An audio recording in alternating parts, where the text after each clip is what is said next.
Nos acompaña la bella Alicia Rábago, pedagoga, máster en coaching educativo e inteligencia emocional. Y estamos muy contentos de que también nos acompañe este día Miguel Ángel de León. Miguel Ángel, psicólogo experto en comportamiento y en terapias para niños y adolescentes. Bienvenidos. Quisiera nada más que me explicaran la diferencia entre lo que hace un psicólogo y lo que hace una pedagoga. Empezamos contigo, Miguel Ángel. Sí, mira, un psicólogo, bueno, yo soy psicoterapeuta. El psicólogo es la primera formación que tú tienes y a partir de ahí puedes hacer otras especialidades. Como psicoterapeuta tienes una serie de técnicas, herramientas más especializadas para atender niños, adolescentes, en el ramo de la especialidad de niños y adolescentes, ¿no? Desde el punto de vista emocional. Okay. ¿Y? A ver, ¿qué hace una pedagoga? A ver, yo te pregunto, ¿qué hace una pedagoga? Porque eso sí me lo sabía. Pues mira, para mí la pedagoga es aquella que trabaja en todos los ámbitos de educación, ¿no? Propiamente en todo el comportamiento del ser humano. Sin duda donde yo haría la diferencia es quizás en este término de terapias y exámenes y ¿no? Nombrar a lo mejor de diferente manera ciertos comportamientos. Yo creo que desde la orientación que yo manejo, que es una orientación psicoanalítica, haces un seguimiento histórico y revisión de la historia del niño y de los padres del niño, por ejemplo. Y de pronto tienes intervenciones en psicoterapia en la que tú puedes dar como algunas directrices, algunas indicaciones a los padres, a los chicos, pero a partir de comprender las etapas del desarrollo psicológico por las que vamos cursando normalmente, ¿no? Claro. Como padre, como niño, en diferentes edades, vas teniendo como diferentes respuestas esperables, ¿no?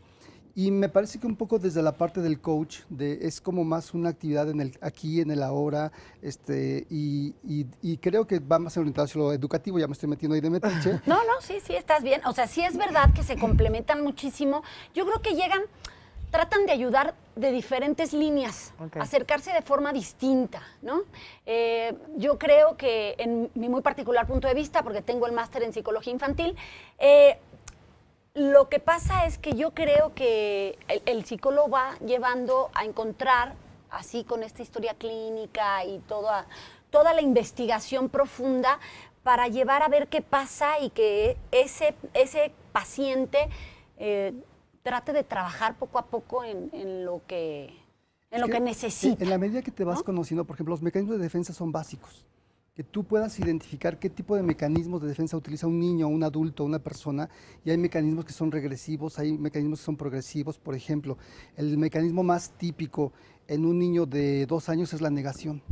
Vas a una fiesta, le meten el dedo al pastel, la mamá pregunta quién le metió el pastel y todos los niños dicen yo no fui, y ves a uno que trae todo el merengue ahí embarrado, ¿no? O la mamá. Pero ese mecanismo, cuando lo ves en la mamá, cuando dices quién fue y la mamá dice yo no fui y ves el merengue, ya te está hablando de una patología, de una cuestión ahí que puede ser grave, ¿no? Dependiendo a qué nivel lo ocupes y con qué funcionalidad lo estás empleando. Me parece muy interesante que te metas en esta parte de buscar en la historia familiar, porque a final de cuentas creo que mucho de lo que está pasando tiene que ver con nosotros, o sea, con los papás, ¿no? Bueno, que como nos educaron tan apretados, ahora les queremos dar esta manga ancha para que no se traumen como nosotros que crecimos tan traumados. Pero es que yo creo que hemos caído al otro lado, o sea, hemos llevado el péndulo hacia el otro extremo y entonces hoy te encuentras con papás que te dicen es que ya no sé qué hacer porque a los 3 años me hace esto, ¿qué va a pasar cuando tenga 15? Claro. Y te lo preguntan y dices, pues no permitas que a los 3 te haga eso. ¿Y cómo le hago? Si vieras cómo se pone. O sea, es como una falta de autoridad. Hemos soltado la autoridad creyendo que si somos autoridad, eres un mal padre porque pues pones límites, porque pones orden, entonces ¿cómo mi hijo no me va a querer? Porque yo le pongo orden y él no es tan feliz porque tiene ciertos límites. Entonces hemos como etiquetado la palabra de autoridad y la palabra de límites como algo que es malo, como algo que a ti te vuelve un mal padre. O sea, si no me sacrifico por mi hijo y aguanto que me pegue, pues porque está enojado. pues entonces no soy tan buen padre porque no estoy entendiéndolo. Claro, mira, a mí me pasó bueno, a mí, a mi familia, ¿no? Con un sobrino que desde que tenía 2 años, pues ya sabes que es la edad en la que todos los niños te tiran una patada, ¿no? Entonces le pones un alto al niño, te la vuelve a tirar y pasará 3, 4, 5 veces y después ya tan termina. Este niño tiraba patadas y no había forma de pararlo, o sea, ni por los gritos, ni por el cariño, ni por nada de nada. Pero a diferencia de otras épocas, no nos atrevemos a ponerles una mano encima porque sabemos o entendemos que no se les debe de pegar. Pero, híjole, no de repente sí valdría la pena, pues una nalgadita o algo así. ¿O qué opinas? Es un debate muy fuerte que hay, sí. Además en los medios de formación, ¿no? Yo creo que el golpe no es necesario, de verdad genuinamente creo que no es necesario, pero la realidad es que muchos papás, cuando se sienten rebasados, dan un golpe. Nosotros hicimos una pequeña investigación. Cada año hacemos un ciclo de conferencias para padres, que espero que este año nos acompañen. Es un ciclo masivo, gratuito. Y una de las preguntas que hicimos en la encuesta padres fue, bueno, cuando le pegas a tu hijo, ¿lo haces con un objetivo pedagógico, educativo, formativo, o lo haces cuando estás enfurecido y quieres cortarle el pescuezo? Enfurecido. El 80% de los papás dijeron, cuando le pego es porque ya estoy en un límite que ya me rebasó. Y entonces, cuando tú intervienes de esa manera, no estás tomando una medida terapéutica o formativa. Y además el niño, cuando recibe el golpe, no te ve como mi papá me está educando. No. Te ve como el hombre malo, la mujer mala, que descargó su furia en mí.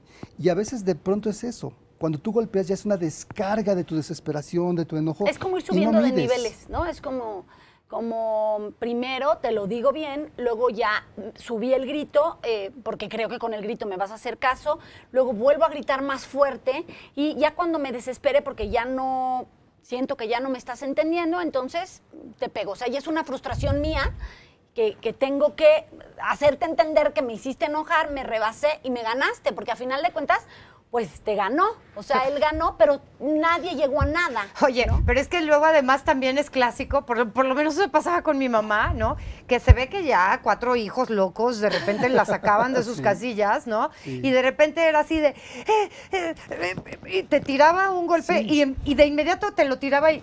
¡Ay, le pegué a mis hijos! Claro. Entonces, a los hijos nos acababa dando risa y nos burlábamos de ella. Claro. Es un tema complicado. No está peleado el tema de saber ser autoridad, ¿no? Que además, si tú lo lees en la sociedad, en el mundo, la autoridad hoy está muy cuestionada, más cuestionada que nunca. ¿Sí? Que nunca. Hay un tema en psicoanálisis que se llama la declinación del nombre del padre, que hace referencia a esta parte donde el padre o la ley está devaluada. Hoy, ¿quién cree en la policía? Hay una prueba de inteligencia que hace una pregunta para niños que dice, ¿para qué sirven los policías? Invariablemente mis niños de 3, 4, 5, 6, 8 me dicen, para robar.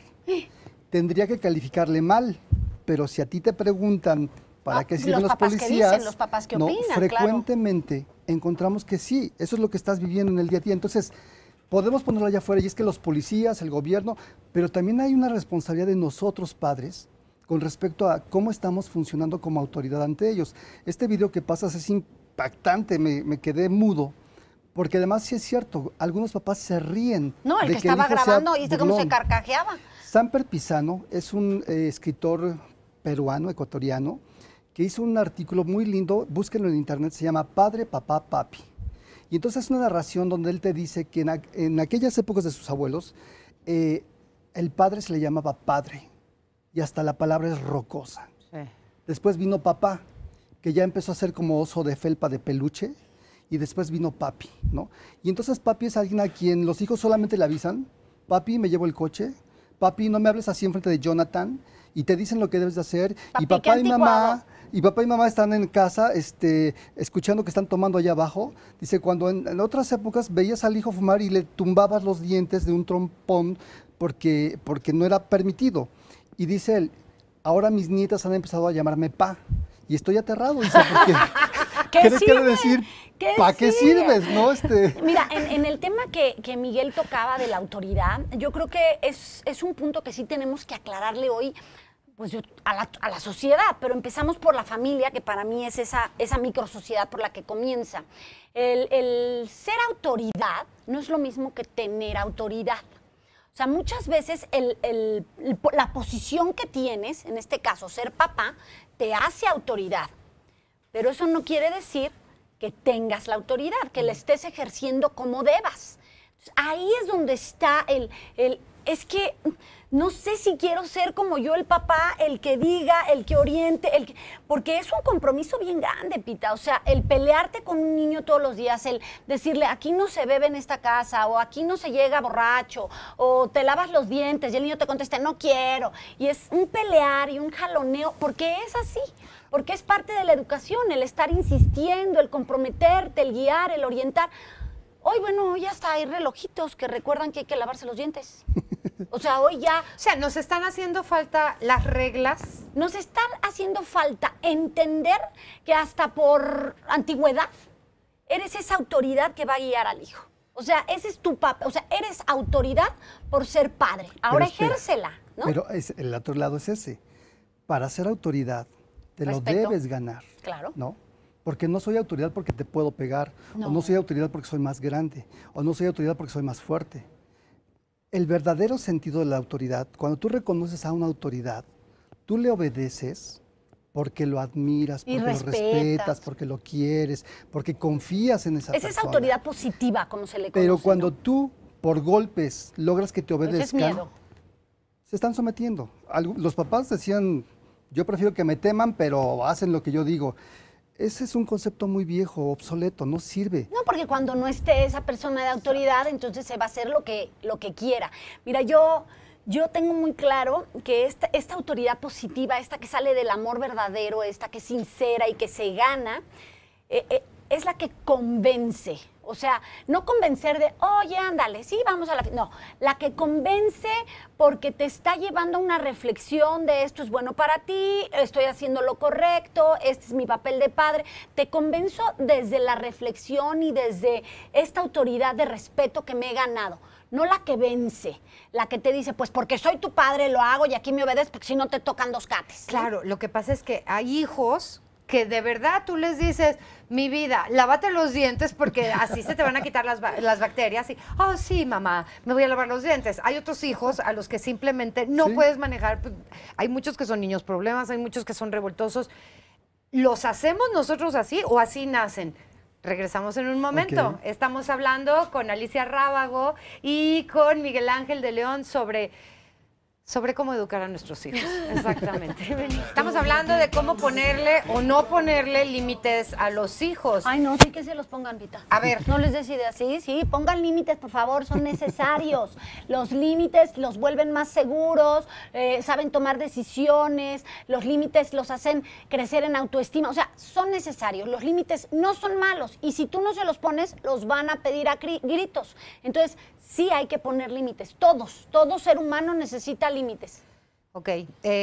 Antes de ir a pausa, les planteaba algo. ¿Están naciendo más niños difíciles que no sabemos cómo educar o estamos haciendo más niños difíciles? Yo creo que es una combinación de varias cosas, Pita. Por un lado, sí es cierto que los chicos hoy tienen más información y por lo tanto más poder. Porque hoy los niños te dicen, tengo mis derechos humanos y no me puedes pegar, lo cual es verdad y está muy bien que se empoderen desde ahí. Pero por el otro lado también hay una generación de padres que desconocen. Hoy día, creo yo, estamos obligados a informarnos. Mucho más. Tus hijos están mucho más informados que tú. Aprenden más en YouTube, en el Internet que en la escuela. Es más, creo que las escuelas van a ir como saliendo del sistema. Porque de verdad hay muchachos que saben mucho más desde lo que van explorando e investigando que de lo que les podemos enseñar. Entonces, esta información, la información es poder, Pita. Y desde ahí, si tú como adulto no estás preparado para enfrentar este poder que hoy tienen tus hijos, tú y yo, Pita, vivimos una época donde nos tocó toda esa autoridad que el maestro te decía, escribe tu trabajo a máquina y si te equivocabas en el último renglón, tenías que volverlo a hacer, claro. Volverlo a hacer. Hoy nosotros, los chicos de hoy día, no saben qué es eso y entonces sus procesos de tolerancia a la frustración son bajísimos, ¿no? El que tú le digas, y tampoco les hemos manda ayudado. una carta. es que ahí es donde viene el papel de la autoridad y del adulto, ¿no? A ver, acabas de decir algo súper importante, el tema de la frustración y que no saben cómo manejarlo. ¿Cuántas veces no hemos visto a nuestros hijos haciendo algo que no les está saliendo y hacen ¡ah! ¡Ah! Simplemente se ponen como locos, pero no saben controlar este tema. Lo que pasa es que hoy hablamos de los niños de hoy, pero si tú regresaras a nuestra generación, también, también nosotros nos frustramos. Lo sí, que pero pasa te es decían, que, pues lo haces. Claro, hubo alguien que te dijo, a ver, tranquila, ya perdiste en el juego, volvemos a empezar, no pasa nada.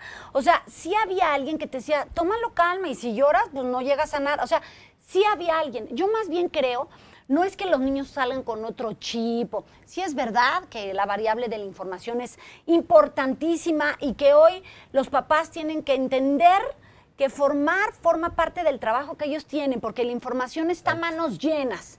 El punto aquí es que yo creo que lo que ha cambiado es la forma en que cómo hemos reaccionado los padres. Es que tenemos miedo de que como estos niños y estos chavos saben muchas cosas y ya no te tienen miedo a ti o ya no tienen miedo de moverse, te dicen, préstame el coche y si no me prestas el coche, me voy en un Uber. Es que no tiene, o sea, el miedo es una cosa y el respeto es otra. Y hoy yo creo que en estas líneas nos hemos perdido. O sea, tú a tu hijo no quieres que sea miedoso, ¿no? Quieres que aprenda, que tenga información, que se empodere, como decía Miguel. Pero una cosa es eso y otra cosa es que sea un irrespetuoso, ¿no? Y yo creo que ha ido muy pegado. O sea, ¿por qué el señor que me vio pasar y me vio tirar un papel, me dijo, oye, no tires papeles, ¿ya a usted qué le importa? No sea metiche. Ahí ya rayas en el respeto. O sea, es que ese señor yo no lo conozco, no es ni mi papá ni nadie, no tiene por qué decirme nada. Claro. Hoy hay niños chiquititos que la maestra les dice, oye, eso no lo puedes hacer, tú no eres mi mamá, tú no me puedes regañar y te voy a acusar con mi mamá, te dicen. ¿No? ¿Qué hacemos con eso, Miguel Ángel? Templar el carácter. O sea, y es que mira, hay una frase, yo no sé quién la dijo alguna vez, esto de que muchos papás que trabajan, y que además yo creo que es otro de los problemas, que pasan más tiempo los padres haciendo cosas para comprar cosas, para tener cosas, que pasar tiempo construyendo a seres humanos. Y entonces, no los conozco, no sé cómo intervenir, no sé cuáles son sus virtudes, sus cualidades, sus áreas de oportunidad. O no quiero que el poco tiempo que pase con ellos sea un tiempo de pelea. Exacto. Eso lo dicen muchísimo la mamá. Y ese es un error gravísimo, La culpa porque estorba. formar a un hijo implica tiempo y conflicto.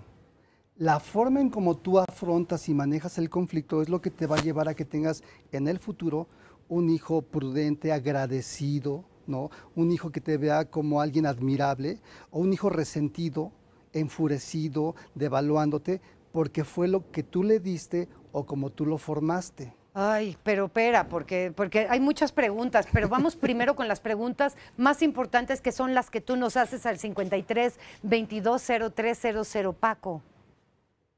Gracias, Pita. Fíjate que nos llamó una señora y nos dice, soy ama de casa y tengo 3 niños, uno de 5, 10 y 14 años. Yo estoy a cargo de ellos, de la casa y de educarlos. A mí me ven como un ogro y cuando el papá llega todo es fiesta para él y yo quedo rezagada y como la mala del cuento.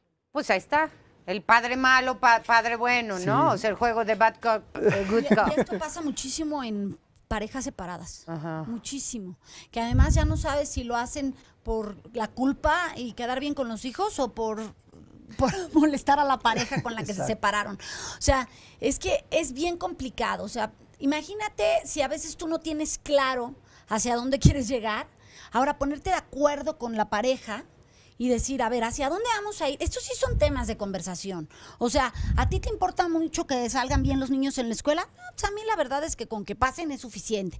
Bueno, entonces a lo mejor ahí la mamá va a ser más estricta que el papá y los niños lo van a saber. Pero en otra cosa, el papá tendrá que ser más estricto que la mamá, porque ahí es donde se da el equilibrio, que es lo más difícil de llegar, ¿no? El equilibrio. Pero ese es el trabajo. Ese es el trabajo que te toca. O sea, ese es la verdadera chamba de un papá, ¿no? El decir, a ver, ¿cómo le hago para que mi hijo comprenda que no le estoy diciendo que no puede beber a los 14 porque es un capricho mío? Pero hoy los papás también se exceden en explicaciones. Entonces ya no es que tenga 14, es que al de 2 le explican, mira, hijito, te tienes que estar sentadito en una mesa de un restaurante porque la gente, o sea, no le vas a dar tantas explicaciones a un de 2. Antes era te sientas y te callas. Sí, ahora... Pero eso nos molestaba, Miguel Ángel, Sí, porque ese es el problema con el que la mayoría de nosotros en estas edades simplemente decía, ¿por qué? Pues porque yo lo digo.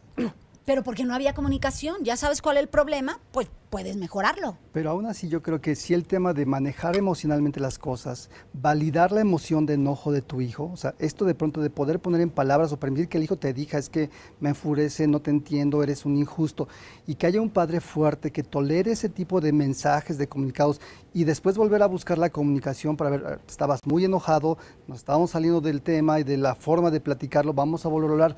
Es lo que sucede en el consultorio. Sesión a sesión, yo veo a una persona por lo menos una vez a la semana, ¿sí? ¿Y qué hacemos sesión a sesión? Tenemos un tema, tenemos un objetivo. El hijo golpea casi a la mamá, ¿no? Y el papá, como no está, pues dice, yo no sé qué voy a hacer aquí, a mí no me toca jugar No ese es mi papel, problema. no es mi problema, Sí. es de la mamá. Y parte del trabajo es llevarlos primero a que expresen cómo están interpretando cada uno las situaciones, ¿no? A veces a los hijos les hacemos creer que merecen todo, ¿no? Por otro lado, cuando no soy ese padre, cuando soy el padre estricto, rígido, tengo una metáfora que a mí me gusta mucho, Pita. Esos padres que son tan rígidos, que no te puedes ni mover y que es así y te callas y se acabó. Imagínate un palo duro, muy duro, que lo vas doblando. Pero está tan duro que al irlo doblando, se rompe. Imagínate una varita de bambú que unes en los extremos y te preguntas cuál fue más fuerte. En realidad, los padres tendrían que dedicarle un tiempo a entender en qué momento es apropiado, con qué hijo y a qué edad, que yo sea duro como un palo, y a lo mejor si mi hija me viene y me dice, oye, voy a ser dealer, sabes que eso no es negociable, y se rompe el palo, pero Pues no claro. es negociable. Pero si ella me dice, oye papá, voy a llegar a las 2 de la mañana, ¿no? Y me voy a echar unos tragos, y mi hija tiene 20 años, pues digo, bueno. Y es responsable y ha cumplido con todo y te lo está diciendo de frente, puede ser más flexible. Lo que yo, mira, yo aquí con Miguel sí voy a diferir un poco. A ver. Un poco, espero que Miguel Tú vente, tenga tú la vente. capacidad emocional de entenderlo. Gracias. Yo lo que digo es que hay edad para todo. A un niño de 1 año no le vas a dar la misma explicación que le vas a dar al de 15, aunque el niño esté enojado. O sea, yo ahí sí puedo aplicar el asunto de... Pues porque lo digo yo y es peligroso si lo entiendes bien. Y si no, amigo, me dan 2 veces lo mismo, ¿no? O sea, no se hace porque no se hace. Entonces, porque el hecho de... Hoy los niños sí creen que les tienes que dar el tiempo para decirte, me enojé, ahora espérame a que yo me enoje para que puedas hablar conmigo. O sea, no te pierdas. Yo soy la mamá y aquí sí hay un tipo de respeto. A ver, es que ahí es donde está el asunto. Sí. A final de cuentas, los que tenemos miedo de fallar y de que nos fallen los hijos y de que no podamos retenerlos y que cumplan su mayoría de edad y vayan a la escuela y todas las cosas que se supone, somos los papás. Sí. ¿Qué es lo que tendríamos que hacer los Sí. papás? Mira, no estoy peleado con la idea, o sea, pero sí creo que es importante modelarle al hijo algún grado de negociación.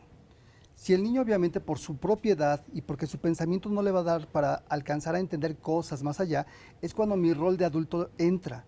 Y entonces, si te lo dije 1, 2, 3, pues entonces porque lo digo yo, punto. Dependiendo de la edad. Y es lo que nos está dando miedo, ¿eh? Claro, pues claro, ¿cómo no nos va a dar miedo? Porque lo digo yo, pues ahí te ves, ma, y se van. Pero es Y que esto debes no es dejarlo un... vivir eso. Exacto. Que pero- se vayan. Pero Sí. además, Pita, esto no es un trabajo de, pues es que llegó a los 14 y conflictuamos. No. Es que esto se trabaja desde los 6, 7 meses de que naces y el chavito te puede manipular desde esa edad. Pero A ver, además- tengo un caso de uno que, pues me voy, pues vete, ok, me voy, se va y regresa al día siguiente golpeado, yo pienso que se autogolpeó, ¿ok? Bueno. Golpeado y así de, por su culpa, me dejaron en la calle, bla, No, bla, pues bla. si yo no me fui. Papás que ¿no? piensan, ay, no te vuelvas a ir nunca. No, es que ahí está el error. Y entonces lo que yo tengo que hacerle entender, y eso puede ser un proceso, ¿eh? Sí. Primero no tomo la culpa. Él tomó una decisión. Pero yo creo que ahí es donde nos perdemos, en donde Dios mío, los padres toman oigan, la culpa. ¿ustedes creen que podemos hacer una parte 2 de esto? No Sí, sé, tú encantados. dices. Ah, bueno, ok, perfecto. Claro Pues que sí, sí. porque está difícil, está difícil. Muchísimas gracias, Gracias a Alicia. ti, como Un placer. Muchísimas gracias.